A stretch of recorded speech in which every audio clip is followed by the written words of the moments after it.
25 मई को प्रयागराज में मतदान होना है। उससे पहले वोटर बाबुओं के मन में क्या चल रहा है ये जानने के लिए हम आप पहुंचे हैं संगम नगरी प्रयागराज। हमारे साथ तमाम वो वोटर हैं जो नेताओं के लिए चुनाव के वक्त बाबू बन जाते हैं। ऐसे में सीधे जो है इन लोग से बात करते हैं। क्या नाम है आपका? राशिद राइन। राशिद भाई, क्या माहौल चल रहा है यहाँ पे प्रयागराज में? लड़ाई जो है दिख रही है कि नहीं? कि लड़ाई उड़ाई कहीं नहीं ना, और बहुत देखा जो है मुसलमानों ने जो है विपक्षी पार्टियों को, उन्होंने सिर्फ मुसलमानों को यूज़ किया, हर तरीके से यूज़ किया। कभी जब अच्छा मौका लगा हर चीज़ में जो है ये सब संसद बनाना हो, विधायक बनाना हो, ये सब में बहुत पीछे थे। तो ये भाजपा सरकार ने जो है मुसलमानों को आगे लाकर बड़ा अच्छा काम किया और बड़ा सम्मान दे रहे हैं मुसलमानों को। हर चीज़ जैसे हिंदू को मिल रहा है वैसे मुसलमानों को मिल रहा है। भाजपा प्रत्याशी मजबूत है यहाँ पे, आपको लगता है? बहुत मजबूत है। अभी हमसे एक लोगों ने कहा कि जो है वो नीरज त्रिपाठी को कोई जानता नहीं ना, वो उस लायक नहीं ना विधायक वो संसद बनने का। तो अब वालिद का उनके जो है लोग तारीफ कर रहे थे। हमने कहा ये बताइए अब्बा का गुण रहता है कि नहीं, बच्चों में थोड़ा बहुत गुण रहता है कि नहीं? इतना अच्छा प्रत्याशी हम लोग को दिया है माननीय नरेंद्र मोदी जी ने कि मैं क्या बताऊं कि अभी जो है आज से 2-3 महीना पहले एक मुसलमान लड़की परेशान थी और हम लोगों ने कहा कि उसको स्कूल की फीस जमा करना था। तो हम लोग ने हमारा दिमाग आया कि जो है इनको जो है नीरज त्रिपाठी के यहाँ भेजा जाए और वही मदद कर सकते हैं। हमने सोचा कि 10-12 हज़ार रुपये का काम होगा, हो जाएगा। तो फ़ोन करके जो हमने कहा कि भैया देखिए आएंगे, थोड़ा परेशान है। वो मुसलमान थी, कुछ स्कूल में फीस जमा करना था। तो हम लोग गए और फ़ोन कर दिया हमने, तो वहाँ से उन्होंने भेज दिया। वहाँ लड़की जाके उनसे 60,000 रुपये ले आई। 60,000 रुपये लिए उन्होंने बताया। जो फिर हम लोग फ़ोन करके भैया वहाँ पे आप मुझे आपने मदद कर दिया, 10-12 हज़ार रुपये मांग रहे थे।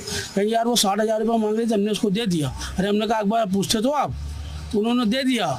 और वो ईमानदारी देखी लड़की की, जब नौकरी उसकी लग गई 1 साल बाद उसने 60,000 रुपये लाके वापस भी कर दिया। ये खासियत होती है, ये खासियत है। सब लोग बात कर लेते हैं। क्या नाम है भैया आपका? मार्शल।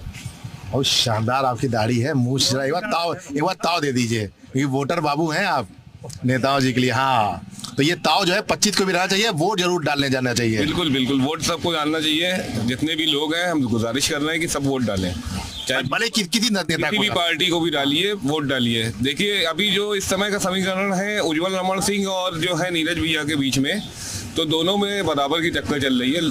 पब्लिक साइलेंट है, खामोश है। खामोश है। और ये इस बार पब्लिक बहुत ज्यादा साइलेंट दिखाई पड़ रही है तमाम जगह पर। देखिए उज्जवल रमन सिंह जो है उनके आज सभा लगती है। नीरज भैया के अभी एक टाइम था काफी लोग वहाँ जाते थे और दोनों ही बराबर पे ही है। अब देखिए पब्लिक आने वाले टाइम में देखिए वोट साइलेंट है। अब पब्लिक का रुझान किधर है? क्या रुझान है भैया? अब यहाँ भाजपा ही निकल रही है वैसे। अच्छा, नीरज त्रिपाठी जी। तो उज्जवल रमन के पिताजी ने तो बहुत काम कराया। अब हमारे टाइम में तो यही है, हम लोग इनके साथ लगे भी हुए हैं। अच्छा, लगे हुए हैं, मंडल में काम भी कर रहे हैं। अरे वाह, क्या बात है, क्या बात है। क्या नाम है आपका? मेरा नाम रवि है। तो चश्मा ये आप ऊपर लगाए हैं? लगा लीजिए, स्मार्ट है लग रहे हैं। और क्या, देखिए ये वोटर बाबू है भैया, स्टाइलिश वोटर बाबू। क्या नाम है आपको? मेरा नाम जीतू है। जीतू भाई, क्या माहौल चल रहा है यहाँ पर, उज्जवल रमन या त्रिपाठी जी? देखिए मैं कुछ कह नहीं सकता, अब पब्लिक को वोट देना है, अब जो आएगा वो देखा जाएगा। आप देंगे ना? आप वोट देंगे ना? क्यों नहीं देंगे? हाँ, क्यों नहीं देंगे? बिल्कुल देंगे ना? बिल्कुल देंगे। हाँ, अच्छा, वोटर बहुत टैलेंट है। हाँ, अच्छा, क्या नाम है भैया आपका? धर्मेंद्र त्रिपाठी। त्रिपाठी जी, क्या माहौल चल रहा है? बीजेपी जीती। वजह अगर देखा जाए तो जैसे यहाँ पे आप बोले अभी कि उज्जवल रमन के पिताजी काफी काम किए हैं, तो कहीं ना कहीं उनसे ज्यादा केसीनाथ त्रिपाठी जी ने काम किया और कहीं ना कहीं उनका जो रहा है बीजेपी के प्रति वो पब्लिक आपको आने वाले 4 जून को दिखा देगी। मतलब 2 दिग्गज जो बड़े नेता रहे हैं उनके दोनों पुत्र जो है चुनावी मैदान में है और वही जो है माहौल पूरा जो है दिखाई दे रहा है। बिल्कुल, जिसमें बीजेपी आपका नीरज भैया जीत रहे हैं। अच्छा जी, क्या नाम है आपका? अरे बता दिया अपना नाम, क्या ये बताएंगे आपका नाम? अपना नाम नहीं बताएंगे आप? मेरा नाम उमेश कुमार वैश्य है। उमेश भाई, क्या माहौल चल रहा है ये बताइए? गर्मी बहुत है। तो बराबर का है। हाँ, किसी को कुछ कहा नहीं जा सकता। फाइट बिल्कुल नेक टू नेक बराबर की। हाँ, यही माहौल चल रहा है। कुछ और वोटर बाबू हैं हमारे साथ, उनसे बात कर रहे थे। क्या नाम है भैया आपका? रोहित यादव। एग्जैक्ट बताइएगा कि पिता की विरासत संभालने के लिए दोनों पुत्र मैदान में दिखाई पड़ रहे हैं या आपको लगता है कि व्यक्तिगत इन दोनों का कुछ अपना है? नहीं, व्यक्तिगत क्यों नहीं है। माननीय केसीनाथ त्रिपाठी का जो नाम था, और नीरज भैया भी समाज के लिए बहुत कुछ करते हैं, और हम लोगों का वोट तो बीजेपी को ही जाएगा, क्योंकि हम लोग आज से नहीं, पिताजी भी हमारे केसीनाथ त्रिपाठी जी के साथ जुड़े थे, हम लोग भी जुड़े हुए हैं, और आम जनता को जो चाहिए इस समय वो बीजेपी दे रही है। गुंडागर्दी कम हो गई है, और हाईवे सड़क का विकास हो रहा है, और आम जनता को क्या चाहिए।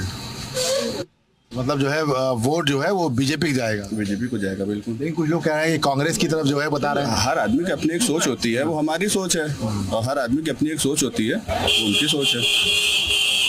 क्या नाम है आपका? अनूप श्रीवास्तव। श्रीवास्तव जी, क्या माहौल चल रहा है पूरा? मतलब इस वक्त प्रयागराज में बहुत गर्मी भी है, संगम नगरी भी है, कुंभ भी अगले साल आने वाला है। दो बड़े राजनीतिक दिग्गज के पुत्र जो है चुनावी मैदान में है, उज्जवल रमन वर्सेस नीरज त्रिपाठी। तो लड़ाई कुछ बहुत ज्यादा दिलचस्प नहीं कहेंगे कि कांटे की टक्कर है, एक तरफा नहीं है। एक तरफा अगर कोई जिसे मेयर साहिबा होती तो एक तरफा कहा जा सकता था, तो कुछ कारणों से उनको टिकट नहीं दिया गया है ना। और जैसा मतलब अभिलाषा जी, हाँ, जैसा कि केसीनाथ त्रिपाठी जी के लड़के हैं नीरज त्रिपाठी, उनको कोई ज्यादा जानता नहीं है। अगर उनको वोट मिलेगा तो कमल के फूल के हिसाब से मिलेगा, या फिर केसीनाथ त्रिपाठी के नाम से मिलेगा, है ना। अच्छा। जैसे यहाँ आँख के डॉक्टर हैं डॉक्टर चौहान, तो पिताजी के नाम चलता है, और उनके लड़के आई सर्जन है नहीं, है ना, इस वजह से कुछ ऐसा होता। क्या नाम है आपका? तबरेज अहमद। तबरेज अहमद। तबरेज भाई, सबने अपनी अपनी बात बताई, लेकिन वोटर बाबू जो है वो बड़ा खास होता है। सबने अपनी बात बताई है, वोटर साइलेंट है, और उज्जवल भैया की इतिहास बताने की ज़रूरत नहीं है, और फाइट लड़ाई है, और 4 जून का इसका फैसला आएगा। और जनता कभी महंगाई, शिक्षा और स्वास्थ्य की बात नहीं करती, जो टीका लगाया कैसे मौतें हो रही उसकी बात नहीं करती, सिर्फ वोट की बात करके भी सो जाती 5 साल के लिए। तो मेन मुद्दे की बात करना चाहिए, और बाकी उज्जवल भैया का इतिहास बताने की ज़रूरत नहीं है, और फाइट बहुत अच्छी है, और जीतेंगे 4 जून को। दादा क्या माहौल चल रहा है? किसका चुनाव का 25 को वोट डालेंगे क्या? चुनाव का और क्या? अरे हो रहे थे क्या? गाँव गए थे? गाँव गए थे। वोट जरूर डालिएगा। अच्छा, वादा करिए, वोट जरूर डालिएगा, भले किसी को डालिए। जो अच्छा काम करेगा वही पाएगा, नहीं तो अपने घर में सो जाएगा। नहीं, वो जरूर डालिएगा। हाँ, मतदान जरूर करिएगा, और अपने घर में सबको जो है मतदान जरूर करवाइएगा। बिल्कुल। शपथ लीजिए। शपथ क्यों ले? डालना है तो डालना है, शपथ का है। वो डालना जरूरी है। हाँ, देखिए कुछ और भी लोग हैं। देखिए, गमछा जो है आपने बड़ा शानदार पहना है, हमसे हमारे गमछे से ज्यादा अच्छा आपका लग रहा है। हाँ? देखिए यही तो जो है, देखिए यही तो संगम नगरी खासियत है। पूरा देश पहना। हाँ, क्या माहौल चल रहा है बताइए? माहौल बहुत अच्छा है, एकदम झमाझम। तो विरासत या व्यक्तिगत छवि? नहीं, यहाँ अभी तो ना व्यक्तिगत छवि है ना विरासत है। बस ये है कि कुछ चीज़ें सरकार की बहुत अच्छी चल रही हैं, जैसे शिक्षा में है, बच्चों का फीस, स्कूल फीस, इन सब पे सुधार कर ले तो सरकार बहुत अच्छी चल रही है, कोई ऐसा इशू है नहीं। प्रयागराज की लड़ाई एक तरफा रहेगी या 50-50? अब यहाँ जो भी होगा वो मैक्सिमम तो मोदी जी के नाम पे जा रहा है, प्रधानमंत्री के नाम पे। क्या नाम है आपका? कमलेंदु में शुक्ला। अच्छा शुक्ला जी, क्या माहौल चल रहा है? लड़ाई चल रही है यहाँ पे कि नहीं? लड़ाई क्या, सब ऐसे ही है, एक तरफा है। अच्छा, बाबूजी हैं। बाबूजी, बहुत चुनाव देखे होंगे आपने प्रयागराज में। इस बार क्या माहौल लग रहा है? क्योंकि बीजेपी निकल रही है। हाँ। ऐसा क्यों लग रहा है आपको? ऐसा इसीलिए लगा, 2 बार से जीत रही है, तिबारा भी निकालेगी। बगुना जोशी का टिकट भी तो कटा ना। अरे तो उससे कोई फर्क नहीं पड़ा। रीता बगुना जोशी का टिकट करा तो देखिए, भाजपा में ऐसा होता है कि जो है हर लोग को जो है चांस दिया जाता है। ये नहीं कि परिवारवाद हो, दादा नाना खाना सब इसमें जो है, इसमें मोदी जी ने सबको जो है सबको सम्मान दिया है, हर कार्यकर्ता को सम्मान दिया है। कभी भी कोई कुछ बन सकता है मोदी सरकार में। और आपने कहा कि जो है मोदी सरकार में क्या कर करे, आज ये है कि जो है जितने बदमाश थे सब पिस्तौल जो है दरिया में चली गई है, समझ रहे ना। जितनी पिस्तौलें थी, प्रयागराज में तो बम बहुत चलता था। सब हम तो बहुत देखे, बहुत कवर करने आए कि 5 लाख बम मार दिया। सब संगम में सब डूब चुका है, सब बह चुका है। अच्छा, हो गया है? रातों रात भाई साहब, जिसको जहाँ मिला उन्होंने गाड़ दिया है, पानी में फेंक दिया। गुंडागर्दी एकदम खत्म हो। देखिए अभी लाइट कितनी अच्छी सुविधा दे दिया है हमारे AK सिंह जी ने। अभी हमारी उनसे बात भी हुई थी आज 4-5 दिन पहले। लाइट आ रही है? अरे भाई साहब, यहाँ की पहले के राज में 4 घंटे 10 बजे के बाद जो लाइट 10 बजे के बाद लाइट चली जाती रही। जब से भाजपा आई है कटौती मुक्त राज्य हो गया। जब से भाजपा आई है आप समझ लीजिए हम लोग को इतनी आदत खराब हो गई थी कि 10 बजता रहा ये होता रहा कि अब लाइट जाने वाली है, उसमें उलझन हो जाती रही। अब आज जो है हम लोग को वो पावर हाउस में फोन करना पड़ता है कि भैया जो है लाइट को बंद करिए, हमारा इन्वर्टर खराब हो जाएगा, इतना लाइट दे रहे हैं। अब आप बोलिए, क्या नाम है आप बोलिए। राज यादव, हम लोग कांग्रेस का वोटर है सीधा। आप ये बताइए, बिल्कुल आपने सीधा बताया, उज्जवल रमन सिंह जी का व्यक्तिगत है या उनके पिताजी का बेहतर छवि जो रही है, बड़ी छवि रही है, उसका फायदा उनको मिल रहा है? पिताजी की छवि भी है और रेवती रमन कांग्रेस पार्टी का है, सब वोट सीधा कांग्रेस। आगे कुछ बोलो ना, आप भी तो बोल दीजिए। रॉक पार्टी वाले रॉक हमारे यहाँ पे दोनों की लड़ाई है। हाँ, लड़ाई दोनों की है। आप इसमें किसी भी नहीं कह सकते कौन जीतेगा कौन हारेगा। ये लड़ाई 45-50 का है सर। कुछ युवा भी हैं भैया। अरे यार, प्रयागराज के हो और युवा सबसे ज्यादा यहाँ पर जो है यूनिवर्सिटी की जो पढ़ाई होती है, यहाँ पे पुरानी किताबों का शहर है, तो कुछ बताओगे आपकी मतलब कुछ एग्जाम का पेपर लीक का कुछ फर्क रहेगा या सब ऐसे ही है, सब हवा में उड़ जाएगा, कुछ ऐसा रहेगा? पेपर लीक का बेसिकली क्या है, गवर्नमेंट को इस चीज़ पर ध्यान देना चाहिए, क्योंकि आफ्टर काफ़ी समय बाद जब वो वैकेंसीज ला रही हैं तो ऑब्वियस बात है कि इतने समय बाद, क्योंकि काफ़ी ज़्यादा बच्चे वेट करते हैं सारी वैकेंसीज़ का, और इतने समय बाद अगर कोई वैकेंसी आती है, इतनी ज़्यादा बेरोज़गारी चल रही है, उसके बाद पेपर लीक हो जाता है तो बच्चों के ऊपर बहुत ज़्यादा फ़र्क पड़ता है इस चीज़ का। तो गवर्नमेंट को इस चीज़ का ध्यान देना चाहिए कि ऐसे आगे ऐसे कोई भी एग्ज़ाम कंडक्ट कराती है तो ऐसे पेपर लीक्स वगैरह ना हो। तो माहौल यहाँ पे क्या है स्थिति अभी, क्या दिखाई दे रहा है चुनावी माहौल को? तो अभी कुछ नहीं बोल सकते, कुछ नहीं कह सकते हैं। वोटर बाबू सब खामोश, वोटर सब खामोश है। पहले भी होता है, ऐसी बात थोड़ी नहीं है। आदमी खिड़की पे चल के रस्सी बांध के पेपर लीक करवाता रहा, पहले कोई नहीं बात उठाता था। अब लीक हो रहा तो आदमी जो है इसमें तो आदमी मुद्दा भी उठा लेता है। भैया, रस्सी से पेपर लीक नहीं होता, सिस्टम से लीक होता है। और जब बच्चे पढ़ते हैं ना, बड़ी मेहनत से पैसा लगाते हैं, जब पेपर लीक होता है तो उनका भविष्य अंधकार में चला जाता है। सही बात करनी चाहिए आदमी को। इससे पहले का पेपर लीक नहीं होता रहा, भाई साहब से पूछे जरा बताएं हमको, इससे पहले पेपर लीक नहीं। चलिए, हाँ, पेपर लीक पे ये बोल रहे हैं, पेपर लीक होता है ये सही है। पेपर लीक हो गया, उन्होंने पेपर कंडक्ट नहीं कराया उसके बाद। हाँ, मगर ये है कि कुछ ले दे के सिलेक्शन तो नहीं ले लिया, कैंसिल हुई ना परीक्षा, वो दोबारा होगी ना, परीक्षा कंडक्ट होगी। नहीं होता रहा। यादव सिंह के बनाए रहे लोक सेवा आयोग का, यादव सिंह बड़ा मामला फायदा हुआ ना। वाह, देखिए पर्सनालिटी देखिए, ये असली वोटर हैं। जब जाएंगे और ऐसे वोटर दिखाएंगे, सभी वोटर असली नकली की यहाँ बात है। नहीं, जब आप यूँ दिखाएंगे तो लोगों को मैसेज भी देंगे। आप अपना विचार रखें। हमारा माहौल बताइए क्या चल रहा है? माहौल तो देखिए कुछ नहीं कह सकते। माहौल तो भाई अब तो रिजल्ट आएगा वो क्लियर हो जाएगा माहौल। और रही बात, अगर लोगों को विकास चाहिए, रोजगार चाहिए, लोग उस पर फोकस करें तो ज़्यादा बेहतर है, क्योंकि खाली पेट पूजा नहीं होती है, उसके लिए पेट भी अंदर जाना जरूरी है। ठीक है, विरासत का फायदा मिलेगा या व्यक्तिगत छवि का? देखिए, विरासत और व्यक्तिगत छवि दोनों अलग चीज़। इनकी भी व्यक्तिगत, ऐसा नहीं है इनकी विरासत उनकी व्यक्तिगत छवि नहीं है, व्यक्तिगत छवि भी इनकी भी बहुत अच्छी है। और विरासत पे दोनों लोग, हम अपनी सीट की बात करें, दोनों विरासत है। और व्यक्तिगत छवि किसकी अच्छी है, कौन ज़्यादा सोशल है, वो जनता स्वयं डिसाइड करेगी।